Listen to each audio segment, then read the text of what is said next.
Bom dia, eu sou o Fábio Vitor da turma 2311 e estamos aqui para falar sobre o trabalho de artes. Nosso grupo ficou responsável por falar sobre o neoclassicismo.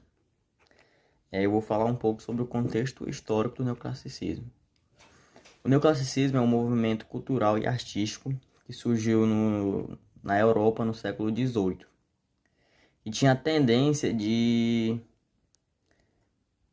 resgatar as características da Roma e da Grécia e de outras civilizações outras civilizações que tinham como prioridade a escultura na literatura, na arquitetura, na literatura, na escultura e na pintura.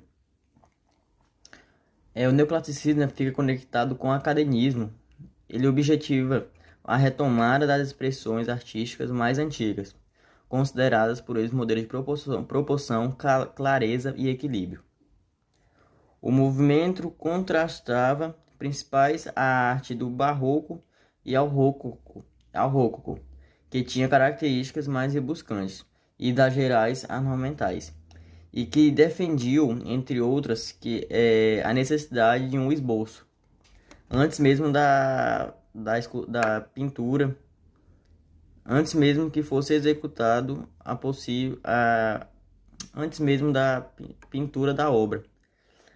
Eles exigiam um esboço antes mesmo da pintura da obra, para que fosse garantida a perfeição nessa obra. É isso. Olá, eu sou o Paulo Vitor, aluno da 23011 e vim apresentar o trabalho de artes, neoclassismo, características.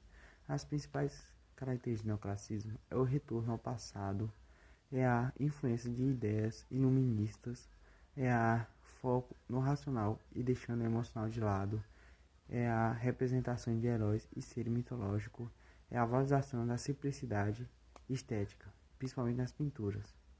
No Brasil, o neoclassismo é encontrado muito no barroco e do rococó. Meu nome é Guilherme Vitor, sou da turma 2311 e vou falar sobre os principais artistas do neoclassicismo no Brasil. O primeiro principal artista é o Jacques Louis David. O segundo principal artista é o Jean Auguste Dominique. E o terceiro principal artista é o Pierre Barthélemy Vignon.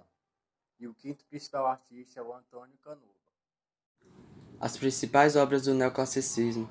Outros expoentes desses tímidos movimentos foram Thomas Antônio Gonzalez, Basílio da Gama, e as principais obras mais conhecidas são o poema épico Caramuro, Santa Rita Durão, 1781, o Uruguai Basílio da Gama, 1796, Marília de Dicel, Thomas Antônio Gonzalez, 1792, e as Cartas Chilenas de Gonzalez, 1863.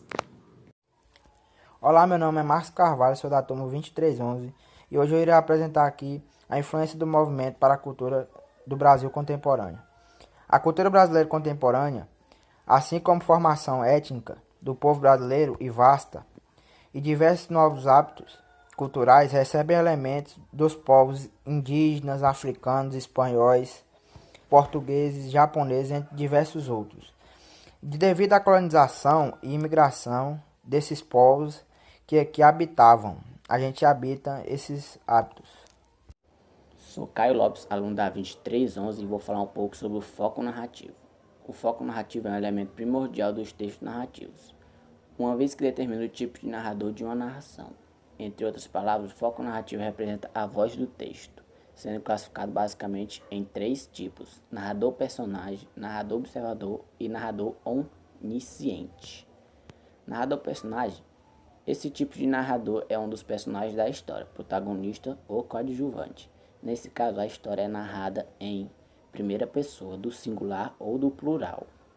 O narrador observador é esse tipo de foco, é apresentar um texto narrado em terceira pessoa e determinado por um narrador que conhece a história e por isso recebe o nome de observador.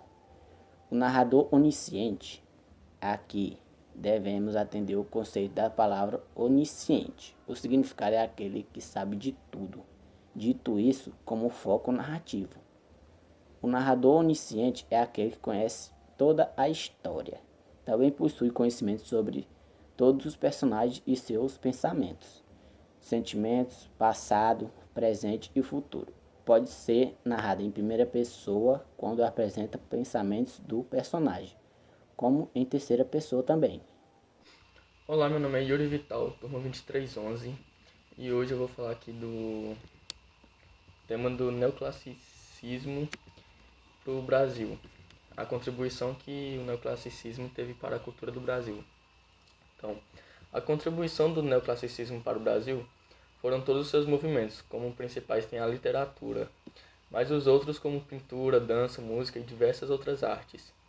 E o neoclassicismo trouxe para o Brasil muitos pintores que se tornaram célebres, que retrataram a nossa cultura por meio dessas artes. Foram paisagens, animais, manifestações indígenas e o nosso cotidiano aqui no país. Então esses pintores foram de suma importância para a cultura do nosso país. Obrigado.